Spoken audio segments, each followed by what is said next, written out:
good having you here. I feel like I should have sunglasses on with these two. I'm telling you. I'm Rob Wolf. I'm the director of the museum. It's my pleasure to welcome you to today's talk. As many of you know, we just opened Freak Power yesterday.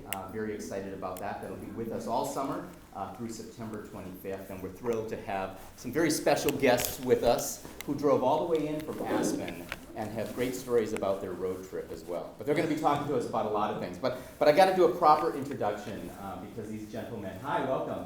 These gentlemen definitely deserve it. First, I do want to give a call out to our sponsor for this exhibition. It's Aspen Snowmass Express, and I want to give a big call out to Michael and Alex Bicey. Thank you so much. Please give them a round of applause.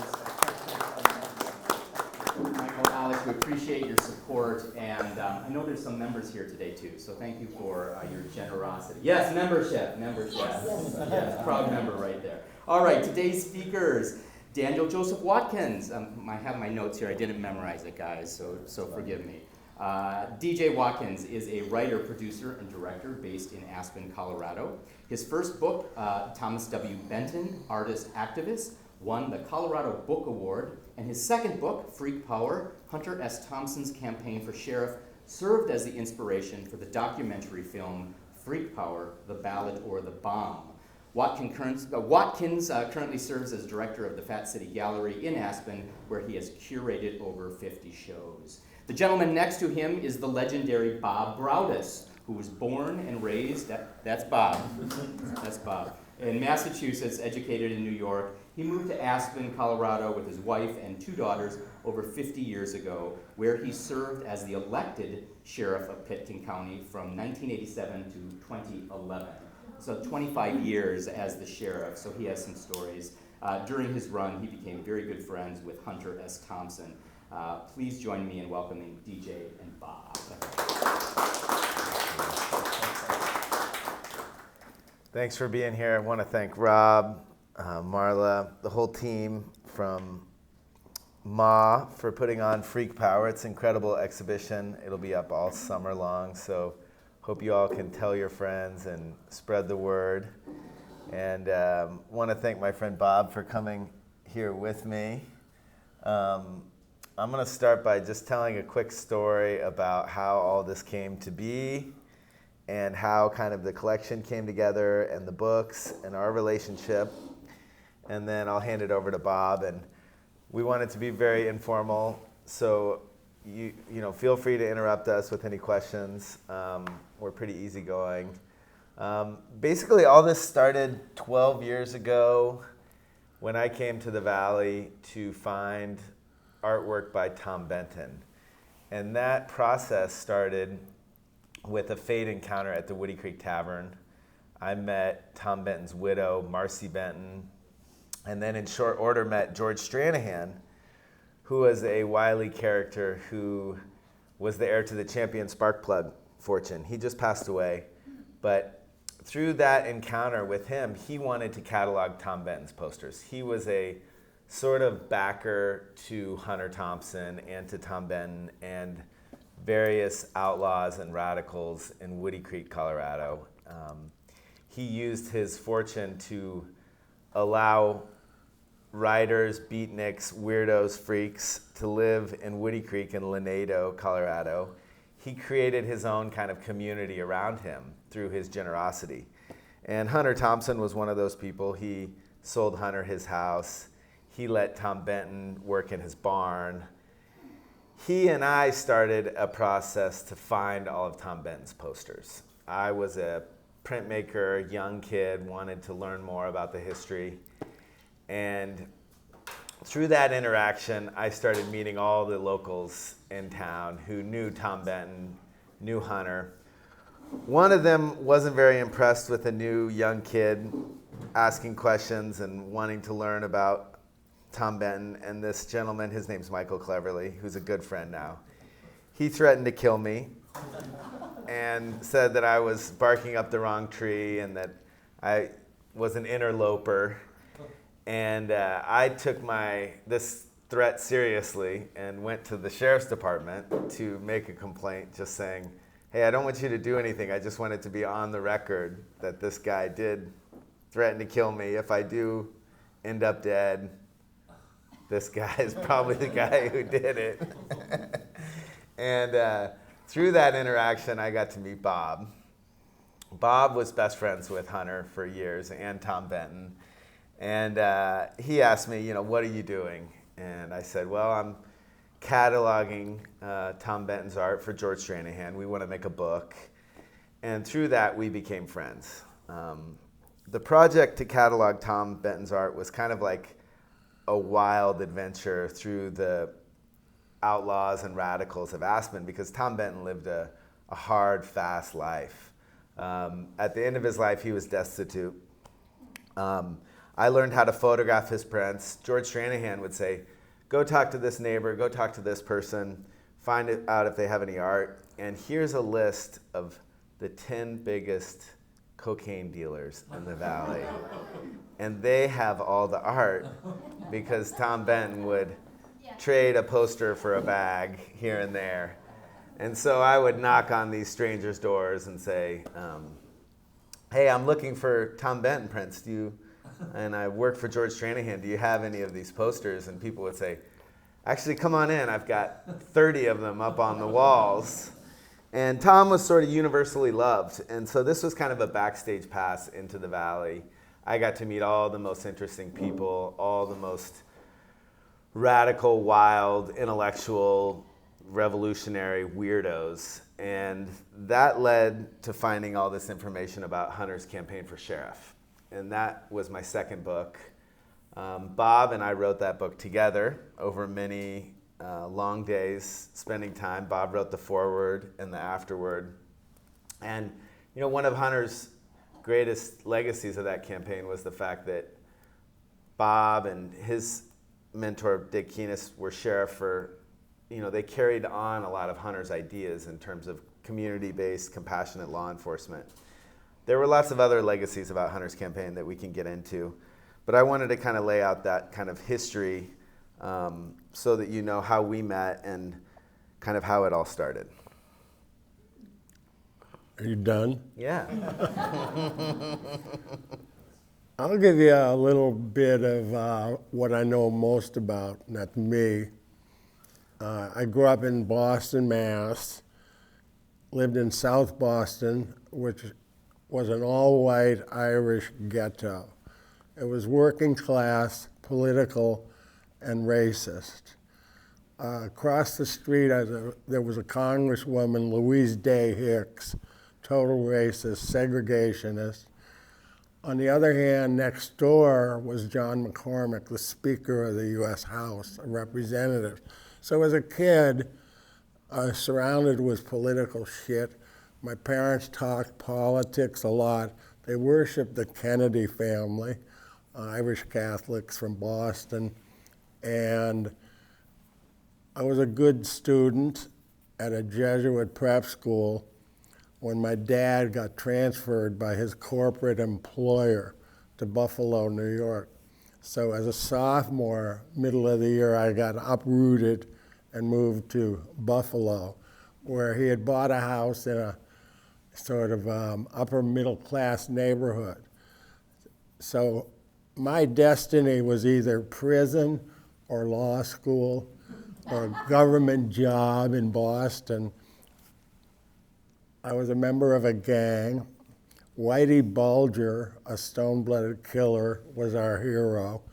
He was at Alcatraz most of my childhood. But we were doing criminal stuff, and it was accepted. Cops were our enemy. And when they'd catch us doing some minor stuff, they would kick our asses. They'd beat us, hit us with their nightsticks.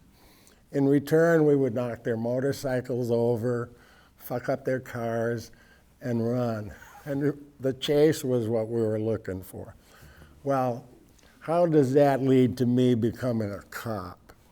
I moved to Aspen to ski. It is a ski town. And I moved there in 1969. I had read Hell's Angels by Hunter and was reading other stuff he was writing in Rolling Stone on politics and on Aspen. So a bunch of my friends then were outlaw hippies, dropouts from the East and West Coast, draft dodgers, people with arrest warrants, and if I were casually hiking with them on a country road and they saw a cop car, half of them ran into the woods. And the cops weren't our friends. And the police in downtown Aspen were physically and mentally abusing all the long hairs, all the hippies. A young lawyer named Joe Edwards got a federal court to basically say, lay off the hippies. The town, when I moved there, was largely controlled with Teutonic types. They were European ski types, and they owned the ski shops, the restaurants, the mercantile industries. And as DJ and I were speaking the other night, a lot of them were members of the Nazi Party. And when the war ended, they would make up stories of, I'm not from Germany, I'm really from Switzerland or Austria. Anyway, they wound up controlling the town, and their attitudes pervaded the town's policies. Like long hairs and hippies will ruin this town, treat them like the scum they are. Well, that's one of the reasons Hunter ran for sheriff. Now, the office of sheriff in the United States, it's the only executive position in public safety, law enforcement, controlled by the voters. Police chiefs are appointed, the director of the FBI is appointed, all the other cops around are appointed. Sheriffs are elected, and the office goes back 1,000 years, depending on the source of your research, maybe under the reign of Ethelred, King Ethelred the Unready, 1,000 years ago. He divided the kingdom into compact administrative units called shires. And he would send to each shire his buddy. And his guy was called a reeve, the reeve of the shire, the king's man in the country. He could collect taxes, he could enforce regulations, he could do executions, but he was the reeve of the shire, and that became the shire reeve, and then the sheriff. And that office was exported to the colonies. All of a sudden, in America, we had elected sheriffs as opposed to appointed, and it still is controlled by the voters. Well, Hunter, one of his quotes that I like a lot is, regarding power, you don't fight it, you take it. So he decided to run for sheriff. He and a guy named Joe Edwards had a deal where if Joe ran for mayor, Hunter would run for sheriff. Well, Joe ran for mayor, lost by a handful of votes, and held Hunter's feet to the fire. Hey, I did my part of it, you gotta run for sheriff. So all of a sudden, a bunch of long-haired ski bum freaks, including me, were getting other people of our type to register to vote. Because a lot of people feared that registering to vote would expose them to the arrest warrants or the draft board or whatever they were running from. But our job was to convince them that no one's going to burn you because you registered to vote, and we need your vote. And in the downtown precincts, the urban places where most of the workers like me, ski bums, lived, I thought we were going to win. We all felt Hunter is going to prevail. And when the votes were counted, the first precincts to come in were the urban ones, and we were ahead. And then when the rural and agricultural and right-wing precincts came in, we got slaughtered. So as disappointed as we all were, I went skiing. I said, hey, I worked hard, it was nice, see ya. I went skiing. And I had 2 daughters, and in 1976, Christmas in Aspen came and went without a flake of snow. All of our jobs were tourist related. I was going to teach skiing, there was no snow, and we didn't have snowmakers. So we're me and all my friends are scrambling looking for work. I applied for 2 jobs, city cop and a deputy sheriff. And Dick Keenest, who was the elected sheriff, was very tight with Hunter. Had Hunter won, Hunter was going to make him the chief deputy because he was a city cop. He knew something about police work. Well, he got elected in '74 and hired me in '76, and now I'm a baby deputy. We had very little training. They gave me a badge and a gun and turned me loose on the public. The rednecks that we inherited from the previous administration were training us. And I remember having a guy from El Paso, Texas, a deputy sheriff that preceded me, tell me that when they found syringes in the restrooms in El Paso, they would pump them in the toilet and fill them with feces and put them back where the junkies would be shooting up shit. And this guy's telling me these stories, and I'm going, whoa, I don't fit in with this profession. But eventually, all the rednecks we inherited got the message. Their days were numbered. So Dick Keenest hired a bunch of freaks like me. And after working for him for several years, I was appointed a county commissioner by a bunch of liberal, early, preserve the environment commissioners. There was a vacancy. They asked me to apply. I said I didn't want to. Oh, come on, Bob, do it. Well, they appointed me county commissioner, land use and zoning. Nothing I was interested in. And I did it to satisfy the friends of mine that had worked for years to control growth in Aspen. Intelligent zoning has protected most of Aspen. What we fought, and I'm getting an aside here, what we fought all through the 60s and 70s in land use has arrived. Aspen is now elite and the rest of us. There are more billionaires in Pitkin County than anywhere else, as far as I know. Everyone wants a piece of the real estate. Housing is impossible. Hiring people is impossible. Hiring cops, yeah, that's another thing I could go off on. Police work has, because of social media and cable news, become a less than attractive profession for young people. Who wants to have a job where you have to wear a camera and a bulletproof vest every day? I don't. You know, I'd rather go to the supermarket and be a cashier. So police work back then was like a wonderland for us hippies that Dick Keenest hired. And we became known as Dick the Dove and his Deputies of Love.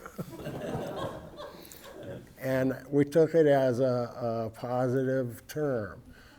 We convinced people that the way they wanted their town policed was the way we were going to police it. Dick Keenest retired after 10 years or so as sheriff and asked me to replace him. And in '86, I ran for my first elected position, and I got elected, and then re-elected 5 more times. So I spent 6 terms as sheriff, having grown up hating cops. And the voters, basically about 80% of them voted for me every 4 years. And it was because of the people I hired. That's where the rubber meets the road. They're out there every day, deputies doing the job. And I think I batted really close to 1,000 on personnel selection. Aspen has very little violent crime. There were 2 things we tell you can't do in Aspen and Pitkin County. You can't drive drunk, and you can't beat your old lady.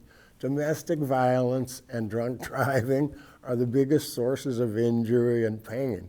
So that's what we did. as far as drug enforcement, this was when the war on drugs was declared by the Nixon administration, et cetera.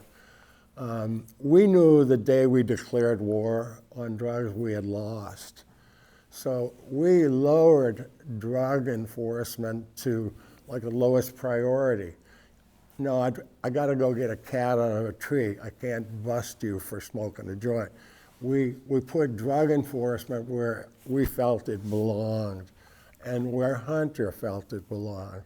You know, Hunter went through my career as a good friend, and I've said it before, it was like walking a tightrope, because he did a lot of crazy things and then wrote about them and got paid for it.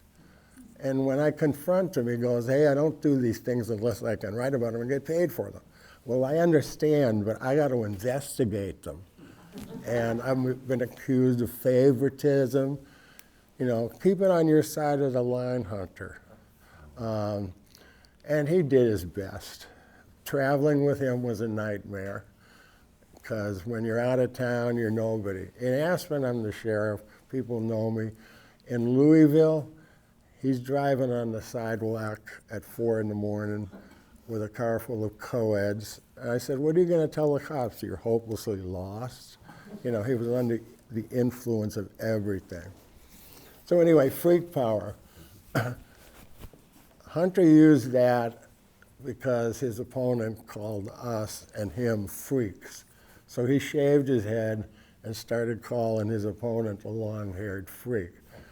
Hunter didn't get elected, but Dick Keenest, the guy that hired me, did. And I was replaced by a guy named Joe DeSalvo, who worked for me for 20 years. He's been the sheriff for the last 12 years, and he carries on the gonzo freak mentality. So what Hunter was trying to do then was maybe a little too early, and he was a little too radical, but his platform was carried forward by a bunch of freaks. Now, to link it back to artists, the people I hung out with in my ski bum days were writers and artists. And Tom Benton, who DJ has really documented well in his Benton book, which is out of print now, right? It's in print. Well, I mean, it's going to be running low. reprinted. Yeah. Anyway, it's an incredible book about an artist. Tom Benton weighed in on every local election. He supported, of course, candidates that I supported, so we got along. And everyone that ran for local office wanted a Benton poster. And he would print up hundreds of them, and we would take them to every bar and restaurant and ski lodge and hotel in town and asked if they'd put them up. And we gave them away.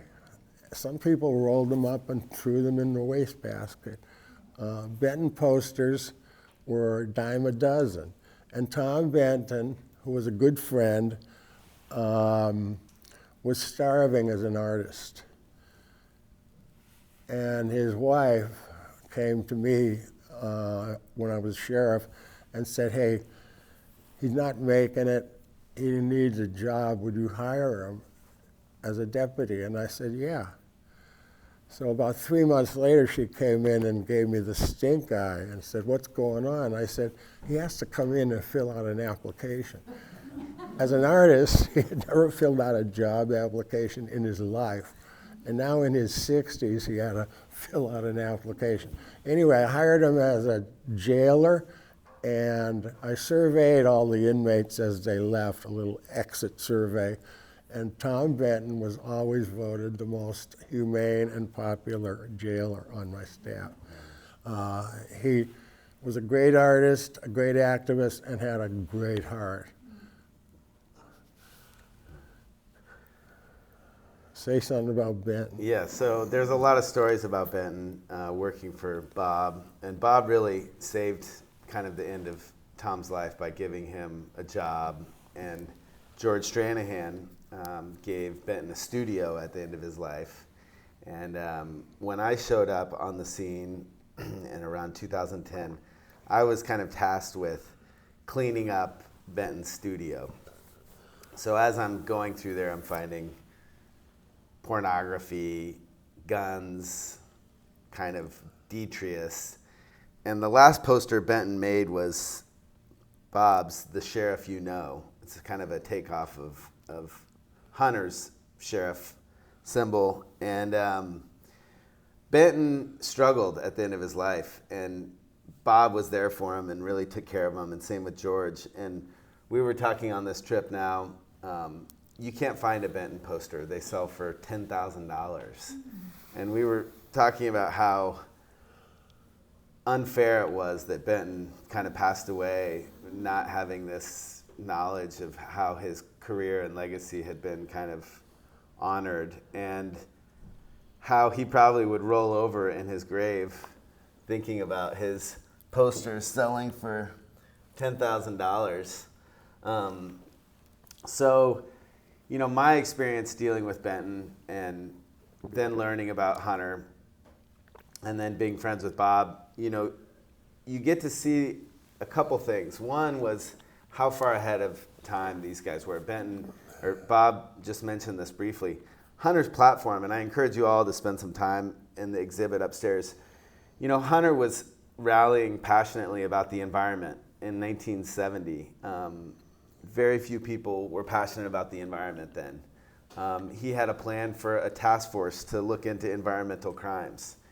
He was telling people then, let's legalize weed. You know, weed wasn't legalized till 40 years later. He was talking about development and the threats to development. And I'd echo what Bob said. You know, a lot of these fights to preserve the environment and the area around Aspen had the unfortunate realization later, by limiting supply so much, the price of everything went crazy. But he had the foresight to preserve the environment there. So that's one thing that I think is really interesting about Hunter's campaign. And then, you know, this idea of community-based, compassionate law enforcement.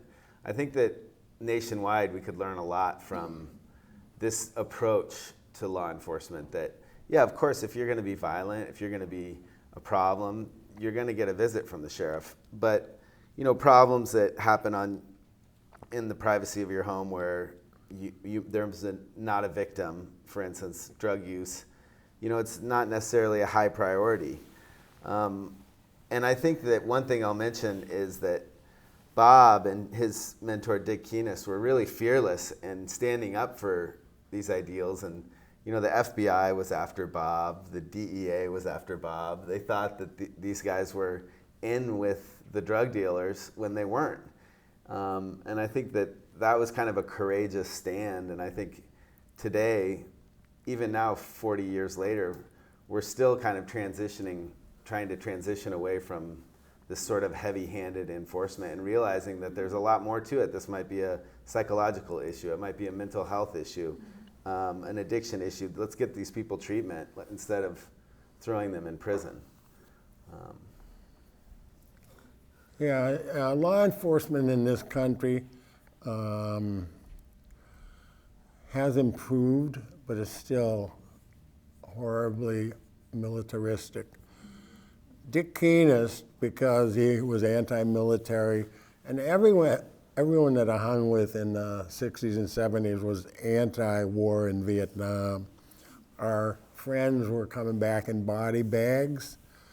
We were killing hundreds of thousands of Vietnamese peasants for no reason, and we did everything we could to politically end the war. But Dick Keenest, when he got elected sheriff, he eliminated rank. Sergeants, corporals, lieutenants, captains. He thought that was militaristic. So it was the sheriff and a bunch of deputies. And we made so many mistakes and screwed up so many things. He said, I need someone to be accountable. So they had an election. And I got elected the first patrol director. And here I am in my 30s with a bunch of kids in their 20s and 30s that are rookie cops and poorly trained. In those days, you had to go to the police academy within the first year of your employment. So they'd hire you, slap on the tin, give you a gun, and send you out on the road and do some field training. And after a couple of weeks, you're on your own. And I've told this to many people, and I believe it. In the first 2 years as a rookie cop, I learned more about myself and my fellow man than I had in my whole life. Dealing with people in crisis, helping people, dealing with bad guys, being tough, really caused a lot of personal growth for me. So I got addicted to solving problems. Basically, after I got elected sheriff, all I did was hire the right people and sit at my desk when people came in with problems. And if I couldn't solve them, I knew who could, and usually did. So I was like an ombudsman as sheriff. I wasn't a pistolero driving around with a gun on my hip. I didn't wear a gun for 24 years as sheriff. I had one in the car in case I needed it on a call or something, and never did. And I offered the choice of working unarmed to my deputies, and only one said he would, and all the other deputies said, well, I don't want him backing me up. So that flopped. And after you go to the police academy, all they do is infuse you with paranoia. Every car you pull over for a violation of their registration, expired sticker, could be a guy with a gun on his lap. You have to approach it like combat. You know, my position was cops shouldn't be doing traffic enforcement. The insurance companies loved it when you wrote speeding tickets. They'd raise your rates. We're out there 8 hours a day with a radar gun, ruining people's insurance rates. You know, why are we doing it? Let's get out of the traffic business. I still believe that. A lot of these officer-involved shootings start with a car stop. And the cops are trained that the guy in the car could be a badass that's going to take your head off. So you got to be ready for it. Anyway, I'm drifting here. I was thinking we could open it up for some questions too. Yeah, if you got any questions, don't be shy. The things I wanted to emphasize were the relationship between art and politics. I didn't know how powerful art was in the political arena. And it took me years to figure out what was going on. And now, as you guys are aware, everything's social media, etc. No one's knocking on doors asking for your vote. They're emailing you or FaceTiming us, doing something, but everything's changed. So I don't know if poster art, which I got used to every election and really appreciated with Tom Benton, has a future. What do you think? I mean, I think that there's a lack of talented political art right now. I think that there is a future. I think on the one hand, how everything becomes more online and digital, I think that there's also a blowback towards the physical and the tactile. You know, this poster here, which we're lucky to have in attendance here, James and Christine, who have made this poster, you know, inspired by Tom Benton. The power of political graphics is what got me involved in Tom Benton's life and Freak Power. You know, I think art with a message is powerful, and I think that, you know, we need more of it, not less.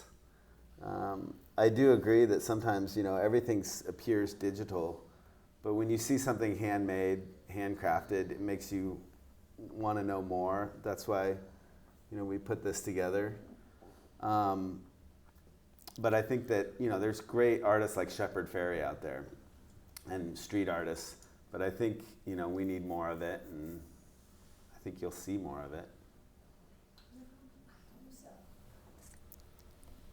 Go for it. I mean, I agree with you. You can't, no one's bringing a screen, an iPad with them at a protest, right? And we're seeing like more and more on-street protests now than before, I think. I mean, look at the Women's March. I mean, that was the biggest protest I've seen in San Francisco, like 5 years ago or something, and everyone had a poster there. Yeah. My print shop was just cranking out posters.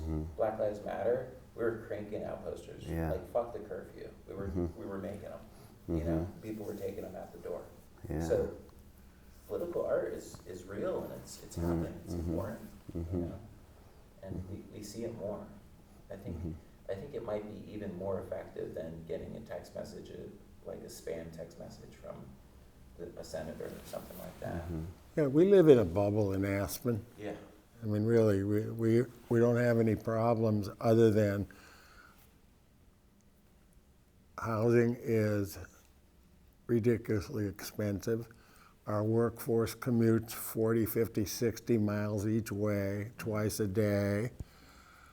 Lots are going for millions of dollars. Houses are going for tens of millions of dollars. And we've never been hit by a gang of professional burglars. I mean, I did 24 years surrounded with mansions filled with jewels and gold and treasure from around the world, wondering when some pros from out of town were going to climb the walls and rip off all these people. It never happened, you know. It's amazing. I had nothing to do with it, you know. Crime prevention, that's up to the guy that has the diamonds. You know, why do we have cops? Basically, it's people that have stuff want protection from people who don't have stuff. So they hired cops to protect their stuff. In London in the 16 or 1700s, the first professional police were invented by Sir Robert Peel. They were called peelers. And then the Bow Street runners, the merchants on the mercantile streets of London hired these guys to check their locks and doors at night and make sure no one's breaking in. And that was the first police. And then the culture in the Wild West, that's another thing we could talk about if we wanted to, the gun culture. It's out of control. How do you prevent school shootings like we had in Uvalde, Texas, and 2 weeks ago in Buffalo at the supermarket, from psychotics that can get their hands on an assault rifle? It's really hard to solve this problem. I say gun control is the only way, but libertarian Second Amendment freaks, they have a good argument. I say you can, as Michael, the sponsor behind here, said in Minnesota, everyone had a rifle for hunting rabbits or squirrels. That's cool. But when you get an AR-15 with a 30-round clip, what are you going to do with it? You're either paranoid and afraid for yourself, or you got some evil intention. And it's become a huge political issue just now, again. Yeah, there's a lot of similarities between Santa Cruz and Aspen, you know, both like smaller cities, smaller communities, a lot of tourist industry, you know, rely on the tourist dollar. And Hunter obviously lived in the Bay Area and Big Sur. And one of those similarities also is, as somebody was just saying, we don't have as many billionaires, but we have Silicon Valley, and things are becoming more expensive, they're becoming more corporate. How do we keep the soul of Santa Cruz alive? How, you know, is there a way to do that, or do we just have to give in to the changing times, do you think? I look around here, and I have never been here before, and I see what Aspen used to be. Obviously, you've done a good job in Santa Cruz of historic preservation. All of these old Victorians and little bungalows, they would have been bulldozed and replaced with high-profit real estate in Aspen if we didn't do the same thing, historic preservation. It's almost like a force that's coming here. I predict you're going to have to fight development here real hard in the future because it's so nice. And why do you have homeless here that we don't have in Colorado? Well, because we got snow for 6 months of the year. Make homelessness hard. If I was going to be homeless, I'd be in Miami or LA or Santa Cruz. But you have a special natural environment here. And when we went to Bonnie Doon, north of here, yesterday, DJ and I, to the university, the library at the university is surrounded with redwoods. Then when we went to this lady's house, she's got 17 acres of huge redwood trees. And we read that all of the trees were originally cut down. This is secondary growth now.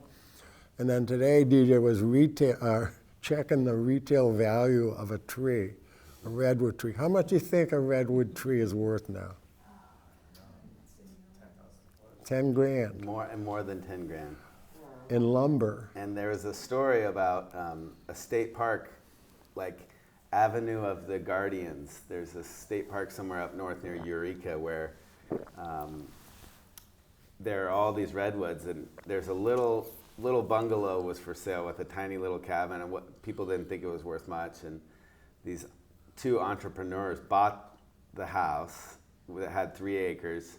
They petitioned the state government for an exemption for cutting down the trees, and they clear cut 3 acres of redwoods on the way to the national or the state park. So as you're driving into the park, there's a little lot off to the right with completely cut to the ground, and they made, hundreds of thousands of dollars by buying this place and then cutting the trees down.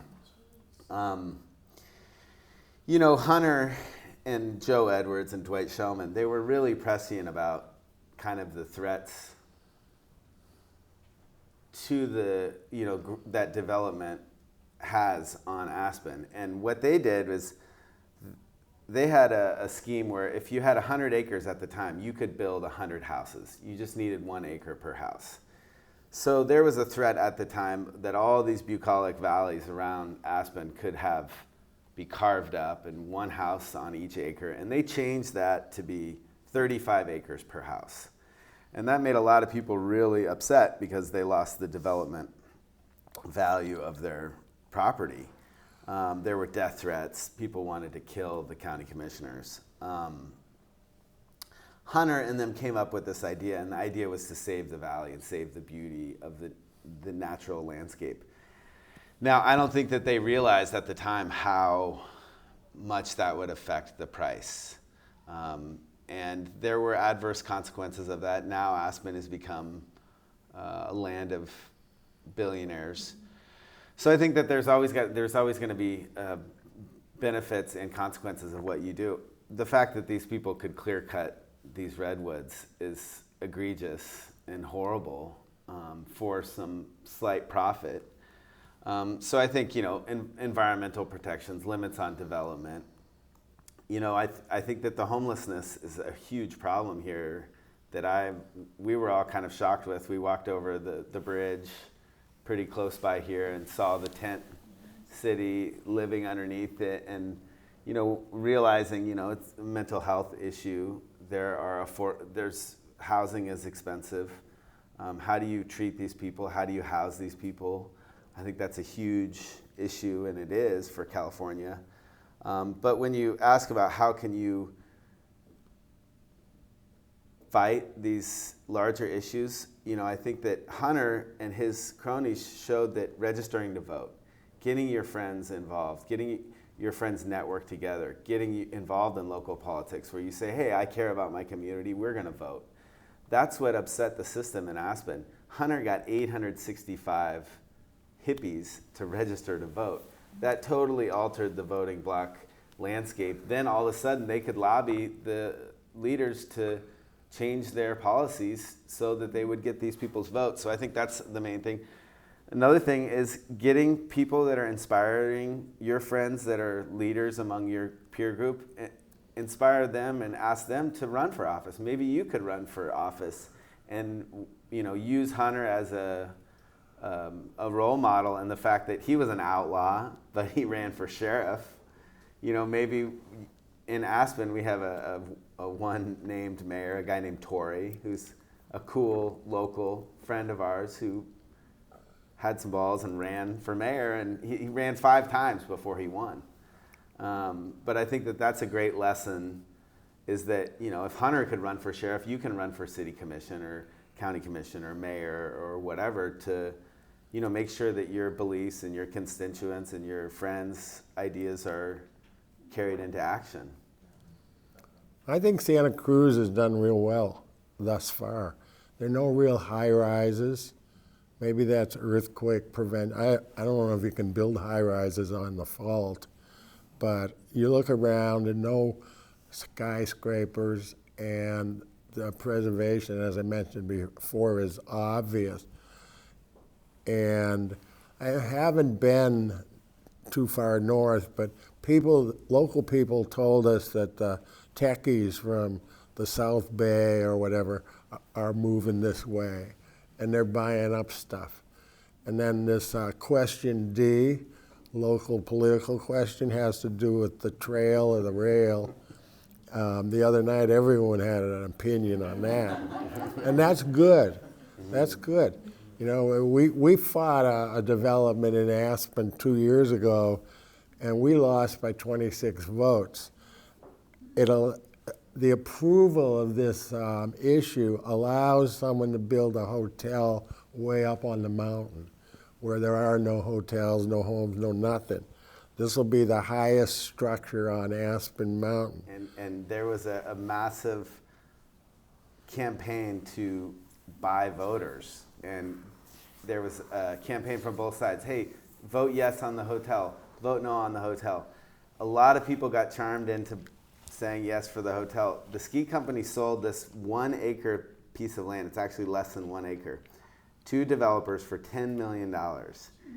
They passed the vote by 27 votes. We were in the camp of wanting to fight the hotel. They approved it. They gave these developers this piece of land for $10 million. The developers flipped the 1 acre recently to a Russian billionaire for $76 million for 1 acre. So, there are these threats. I couldn't believe personally, both of us were impressed by kind of the state of Santa Cruz and how kind of nice and relaxed and quaint and beautiful the place is. But I think we're outsiders. We don't know a lot about the history and the fights that are here to come.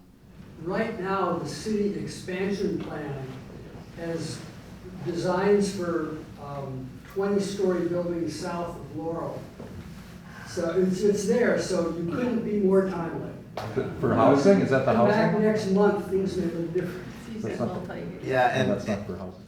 And I'll mention, Hunter wrote prolifically about development. It was actually one of the main issues of the campaign. And upstairs in the exhibit, there's a really colorful wall poster. It says, "How Aspen plans to grow gracefully on a diet of wildcat stew and sewer water." And the issue was a development called Wildcat. We have this beautiful valley called Hunter Creek, and an oil company bought Hunter Creek, the land, and they had designs to build 30,000 houses in Hunter Creek and in an area called Wildcat. And people banded together and said, hey, we want to preserve this beautiful valley. There's nothing up there. Let's, save it. And it took a lot of foresight by the leaders of Aspen to buy Hunter Creek, and now it's the most incredible hiking that you could ever imagine. I will play a little bit of the devil's advocate. If there is no housing, the price of everything goes up incredibly, and you have to be smart about how you plan things and design things. And in Aspen, we killed all the development, and consequently, people do drive 60, 70 miles each way to a job because there is no housing. And they're not a part of the Aspen community. They don't like Aspen. They don't live there. Their kids aren't going to school there. And that's a huge change. You know, me and my friend wanted to live in Aspen, where our kids went to the Aspen school. Now, if you want a house instead of a rental, you're looking at 30 miles for $1 million house, Carbondale. Hunter said development spreads like piss puddles in a parking lot. And he had a lot to say about it. And in the film, there's a lot about development. And so I'd encourage you, when you get a chance, to check out that poster in the exhibit. It's really incredible. It's down below, so it's like pretty easy to read. But it's part of the wall poster series. And the wall posters were an experiment by Hunter and Tom Benton to promote their ideas. And this is another potential, when you ask about what you can do locally, is to print things. And what we're talking about with this poster, you can also, what Hunter and his friends did was they wrote down what the most important issues that they had and what they wanted to fight for, and they printed it and they distributed it around town to get people aware, whether that be in physical print or online. You know, that's another avenue, is to write. It hammers the points that we've been talking about here. Community, you should control the environment in your community. Tip O'Neill, congressman from Cambridge, Massachusetts in 1949, said, all politics is local. And I get it. What happens in Aspen City Hall affects us day to day more than anything that happens in Washington. What happens in Santa Cruz or the county, Santa Cruz County, affects you more than Washington, D.C. every day. And as DJ suggested, roll up your sleeves if you want to and get in there. People who say they never wanted to run for something often make the best elected officials. You elect them on their honesty and understanding, and they follow through. So I would say in the 50-plus years I've lived in Aspen, there's been no corruption in the political world. If there were, we'd all know about it. You can't hide in a small house. Aspen's a real small town when you get to the political side of it. I'm real proud of the fact that we have pure, trustworthy politicians for the most part. And you know, every 2 or 4 years, there's a change if the voters want it. And we've incrementally tried to fix all the leaks in the dike on growth and housing. The thing that's killing us now is short-term rentals, Airbnb. What used to be a ski bum's place in the back of your house, you know, you got your own bathroom, bedroom, kitchen, whatever, is now sold night to night for big bucks. All of those have disappeared to the workforce housing formula. And as DJ said, it's a double-edged sword. When you control growth and control development, you put a premium on everything that exists. You know, so the better Santa Cruz does in controlling your environment, the more desirable it will be to people you don't want moving here. That's sort of the bottom line. You know, make it so nice that they move here and then sell out for a big profit and move to the high desert. Go ahead. You brought up workforce housing previously. I'm just curious if in part of your design thinking for maybe like the downtown area of Aspen, you considered densifying some of it to provide workforce housing, or how are you handling the aspects of you can reduce, because like I get the preserving the environment, preserving the the trees and the space. At the same time, you're contributing to a lot of pollution by having people commute from places a lot further out. So maybe thinking as far as downtown, that could be an opportunity for maybe densifying while preserving the natural spaces around. I don't know if you consider that sort of into the future, kind of address workforce housing. Yeah, I mean, I'll say two things about that. One is I do personally agree. My hometown, Lawrence, Kansas, has a beautiful downtown. They have recently gone around the main street on either side of the main street and built more dense housing for students and young people. I think that's important. In Aspen particularly, we have a place called Centennial Apartments and we have a place called Hunter Creek Apartments. We have 3,500 affordable employee units, from studio to 3-bedroom. 3,500. The Housing Authority was started in the 70s.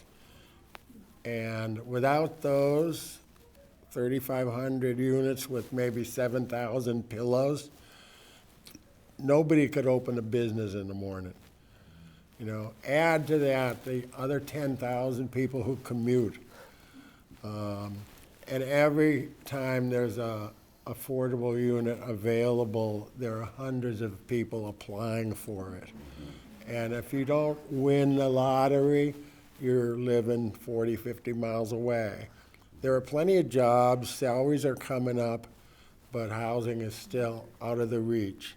You know, no, my kids could never afford to live in Aspen. You know. And I'll mention that the city council, that's our number one issue. We recently approved what's called the lumberyard complex. The city, nearby other affordable deed restricted housing, bought a lumberyard that they are now turning into, I believe, 300 new units on the bus line. You know, I think, like I said about the double-edged sword of all these issues, I do think it's important to have density and to have workforce housing and affordable housing. That's like integral. Like Bob said, if we didn't have those 3,500 units, and thankfully they built them a long time ago, so you have to be thinking a long time in the future.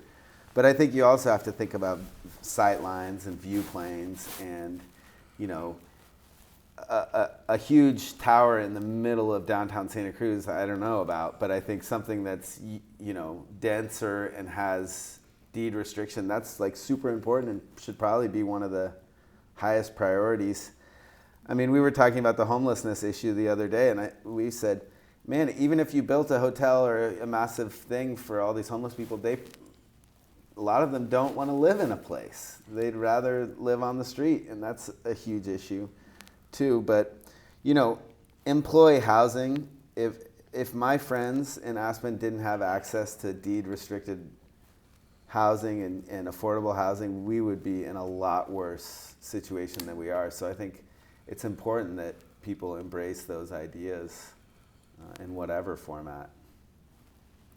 Yeah, Aspen used to be known as a town with the highest average educational level. I don't know if that's true anymore, because we had PhDs washing dishes back then. I don't know, but it seems like Santa Cruz has a very high level of education.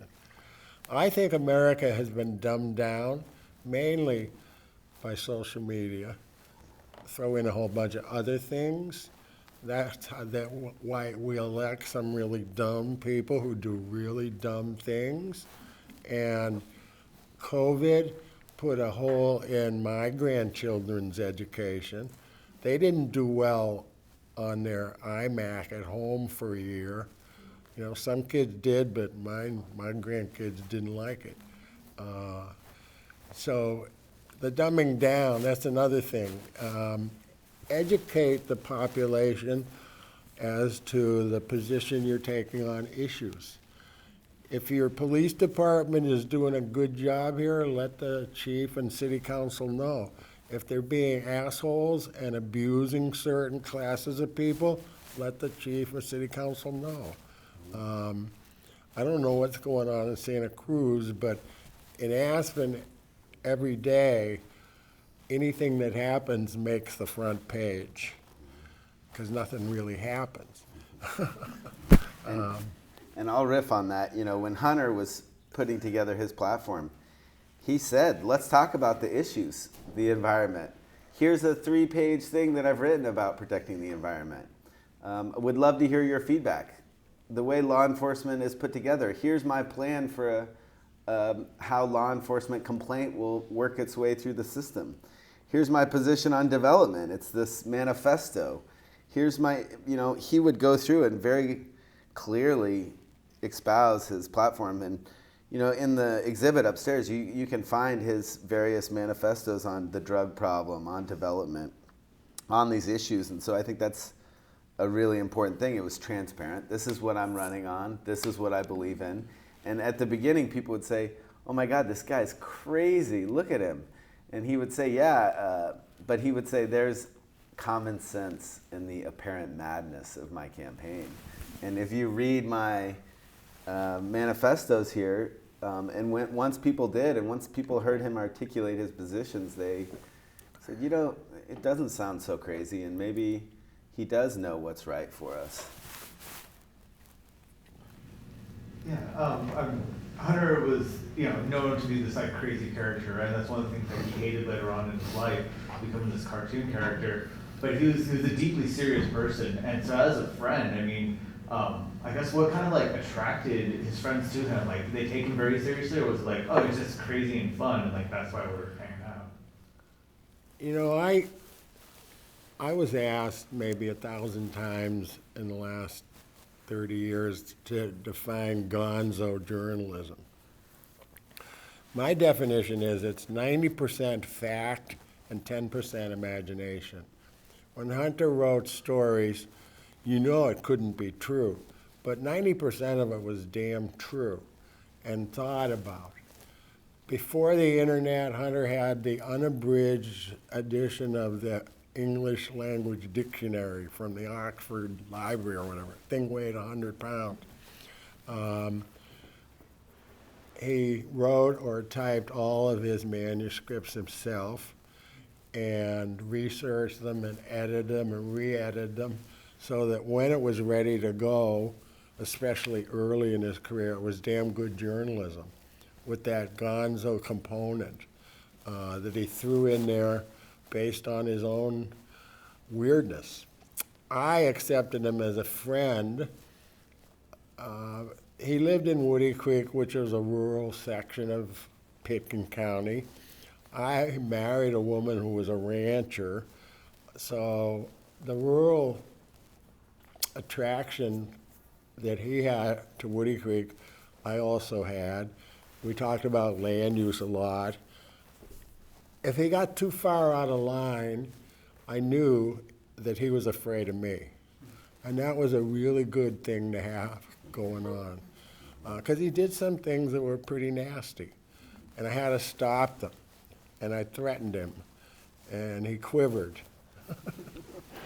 And Tom Benton was another person that Hunter trusted and looked up to. And if the deputies or whoever was responding couldn't get Hunter to come to grips, they would either call Tom Benton or Bob, and they would talk him down from the ledge, so to speak. Yeah, Hunter did a lot of really good things. Liesl Allman, a lady in Denver, was convicted of felony murder. She was in handcuffs in the back of a patrol car when her boyfriend killed a cop. Under the law, if you're with the guy that kills the cop, you're guilty of felony murder, even though you're cuffed. She asked the prison the administrator for a copy of one of Hunter's books, and they denied it. So she wrote Hunter a letter saying, can you help me get a copy of Fear and Loathing in Las Vegas or whatever, because the librarian won't give it to me. By the way, I'm doing 30 years to life for a crime I didn't commit. Well, Hunter got a bunch of world-class lawyers to go to bat for her and won a motion to get a new trial. And the state said, oh, the hell with it, let her go. So she was released because of Hunter Thompson really scratching for a long time. That was a real good result from some of his efforts. Other things he would do, like drive his Cadillac Eldorado convertible in a foot of mud and try to climb hills with it and get it stuck, or get on a motorcycle drunk and drive to my house, then fall over under the motorcycle with gasoline lugging out of the gas tank on his shirt. And I'm running out of my house, picking up his motorcycle. He's lucky he lived to be 67. And as far as his suicide, I was with him 2 nights before and didn't see any sign of self-destruction. He was on his game. He called me, and I was with 2 Californians, surfers, and I told him, and he said, bring him down to the house for dinner. So we went down and had dinner with him. He told stories, charming, and then 2 days later took a .45 to his head. The reason he killed himself is he knew his body was decomposing. He had abused it, and he didn't want to go out in a nursing home with tubes in every orifice. So in America, you don't have many options. So he capped himself. It really broke my heart, because I thought we'd have a few more years of putting our feet up and reflecting. But he took it his own route. And I want to say one little anecdote that I just remembered because I saw this in the news. He mentioned Johnny Depp coming and hanging out. There's a night that they were doing gunshot art together, and Kate Moss came, and they were all hanging out in the backyard and shooting explosive canisters. And Kate Moss's mom was there, and she was yelling at everybody that Kate's legs were insured for millions of dollars and that they couldn't have exploding things anywhere near her. And Bob mentioned Johnny Depp was in the basement. Well, him and Kate Moss were in the basement, and he was smoking cigarettes, and he had this massive ashtray where he would ash his cigarettes, and Hunter came down and said, oh, you shouldn't use that as an ashtray. That's a keg of dynamite. Johnny was ashing his cigarettes on top of it. So there are a lot of stories that, he's lucky that he wasn't more of a problem for Bob. Yeah, he did create his own art with the shotgun. Hunter, Yeah, Hunter was did. an He had artist. his He own wasn't art form. not only a writer, but yeah. I want to thank Rob, the MAH, for putting on this amazing show on the 3rd floor. It's going to be up till September. Incredible team, Marla, Natalie, amazing group of people helped put this together. And I'd encourage you, there's a lot of material up there. So, it's a lot to take in. Perhaps, read one section, take a look around, go watch the film, come back, see it. It's a fascinating glimpse into an important period of Hunter's life and a fight that they put forth that I think is an honorable attempt at taking power. And, Hunter, his Freak Power movement was going to be coalesced into a book about taking over your local government. And that was what he was going to be writing his next big novel about. He ended up writing Fear and Loathing in Las Vegas instead. And that this book on taking power sort of fell off to the wayside. So I think it's some of the most important things that Hunter did in his life, the Freak Power campaign, and I hope you all enjoy it, and thank you for being here today. Thank you.